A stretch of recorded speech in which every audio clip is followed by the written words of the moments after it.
محبت رسول کی بات آتی ہے تو بحیثیت مسلمان ہماری کیا ذمہ داریاں ہیں؟ آج کا مسلمان جو ہے اس کو رسول اللہ صلی اللہ علیہ وسلم سے جو محبت کا دعویٰ ہے اس کو عمل سے اور اپنی زبان سے کیسے جو ہے ظاہر کرنا ہوگا؟ بسم رب محمد کریم علیہ الصلوۃ والتسلیم۔ سب سے پہلے تو یادآوری کا شکریہ۔ ہمیشہ کی طرح آپ کے ہاں بڑے زندگی سے جڑے ہوئے اور بامانی عنوانات جو ہیں ان پر گفتگو کا اہتمام کیا جاتا ہے، اور بالخصوص ماہ میلاد کے ابتدا میں ہی آپ نے جس خوبصورت ارادے کا قصد کا اظہار کیا ہے، اللہ تعالیٰ آپ کی توفیقات میں، آپ کے چینل کی توفیقات میں ہر آن برکتیں عطا فرمائے۔ حقیقت میں ماہ میلاد میں جہاں سرکار دو عالم صلی اللہ علیہ وسلم کی پیدائش کے حوالے سے گفتگو ہونی چاہیے، آپ کے فضائل، آپ کے خصائل، آپ کے خصائص، آپ کے شمائل پہ بات ہونی چاہیے، وہیں پر بالاہتمام وہ جو عظیم الشان پیغام رسول رحمت صلی اللہ علیہ وسلم کی شخصیت کی شکل میں ہم تک، آپ کے اسوے کی شکل میں، آپ کی چلتی پھرتی زندگی کی شکل میں ہم تک پہنچا ہے، اس کا ابلاغ ہونا بھی بہت ضروری ہے۔ اور رسول رحمت صلی اللہ علیہ وسلم کی گویا زندگی کے اندر جو ایک عظیم الشان خزانہ خیر کا موجود ہے، اس سے ہمیں اور ہماری آئندہ آنے والی نسلوں کو جوڑنے کی ضرورت ہے، اور یقیناً مجھے امید ہے کہ آئندہ آنے والے دنوں میں آپ کے عنوانات جو ہیں وہ زندگی کے قریب تر ہوں گے، اور رسول رحمت کی سوشل ایشوز کو ریلیٹ کیا جائے، سیرت سے کیسے ہم سیکھ سکتے ہیں۔ رسول رحمت صلی اللہ علیہ وسلم کی جو زندگی ہے اس کے اندر جو ہماری اس موجودہ عہد کے مسائل ہیں ان کا جو حل اور روشنی اور ہدایت اس کے اندر موجود ہے، ہم چاہیں گے کہ اس سے اس عظیم الشان نور کے خزانے سے اکتساب فیض کریں۔ رسول رحمت صلی اللہ علیہ وسلم کی محبت کے حوالے سے گفتگو قبلہ شاہ صاحب نے کیا خوبصورت اس کو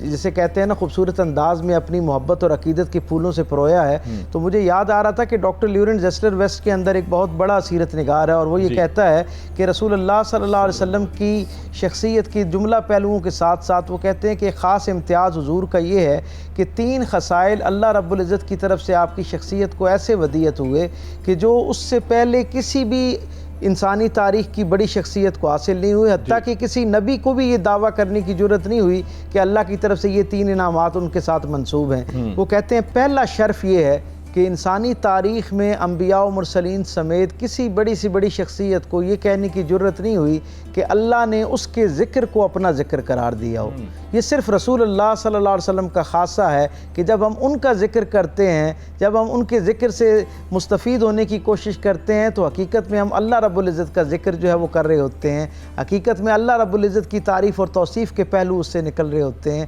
اللہ رب العزت کا قرب جو ہے وہ بندے کو حاصل ہو رہا ہوتا ہے۔ دوسرا وہ کہتے ہیں کہ رسول اللہ صلی اللہ علیہ وسلم کے علاوہ کوئی اور ہستی ایسی نہیں ہے انبیاء و مرسلین سمیت جو یہ کہہ سکے کہ میری اتباع کامل اللہ کی اتباع ہے۔ یہ اللہ کی سراپا ہدایت کی حفاظت میں گزاری جانے والی عظیم الشان زندگی کا شرف ہے کہ اس سے منسلک ہونے والے ہر شخص کے لیے یہ خوشخبری ہے کہ جو رسول رحمت صلی اللہ علیہ وسلم کی اس پاکیزہ زندگی میں موجود خوبیوں کی اطاعت کرتا ہوا نظر آتا ہے، حقیقت میں وہ اللہ رب العزت کی اطاعت کرتا ہوا نظر آتا ہے، اور خود قرآن حکیم اس کی طرف کئی متعدد مقامات پر جو ہے وہ ہماری رہنمائی کرتا ہوا نظر آتا ہے کہ اللہ رب العزت کہتے ہیں، فرماتے ہیں قرآن حکیم کے اندر کہ وَمَن يُطِعِ الرَّسُولَ فقد اطاع اللہ، تو جو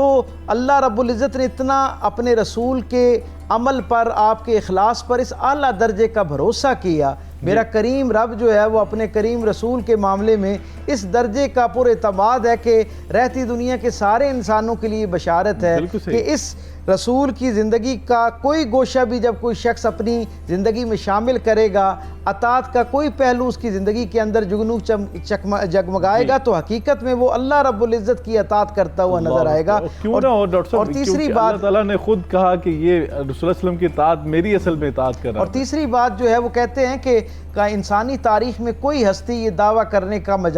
مجاز نہیں رکھتی کہ اس کی محبت کو اللہ نے اپنی محبت قرار دے رکھا ہو۔ یہ کہ رسول رحمت صلی اللہ علیہ وسلم کی محبت ہے کہ جب اس میں بندہ راسخ ہونا شروع ہوتا ہے تو حقیقت میں وہ اللہ کی محبت میں راسخ ہونا شروع ہوتا ہے۔ جناب عمر فاروق رضی اللہ تعالیٰ عنہ کی نسبت سے وہ جو ایک عظیم الشان خیر کا خزانہ اور محبت کی تفہیم کا خزانہ ہم تک پہنچا، جب سرکار دو عالم صلی اللہ علیہ وسلم کی مجلس میں وہ فرماتے ہوئے نظر آتے ہیں کہ اے اللہ کے رسول، آپ مجھے میری جان کے علاوہ باقی جو کچھ مجھے میسر ہے وہ سب سے بڑھ کر عزیز ہیں۔ رسول اللہ صلی اللہ علیہ وسلم فرماتے ہیں کہ ایمان کے کامل کامل ہونے کا تقاضا یہ ہے کہ تم اس میں ایک درجہ اور برکت پاؤ، ایک درجہ اور آگے بڑھو، اور پھر رسول رحمت ان کے قلب اطہر کی طرف توجہ فرماتے ہیں، اور اللہ رب العزت ان کی کیفیت اس درجے پہ بلند کر دیتا ہے، وہ محبت میں اتنے کامل ہو جاتے ہیں کہ ان کی زبان سے یہ الفاظ نکلتے ہیں کہ اے اللہ کے رسول، اب میرا جان، مال، عزت، آبرو، احباب، رشتہ دار، بیوی، بچے، حتیٰ کہ جو کچھ میرے پاس متاع زیست ہے،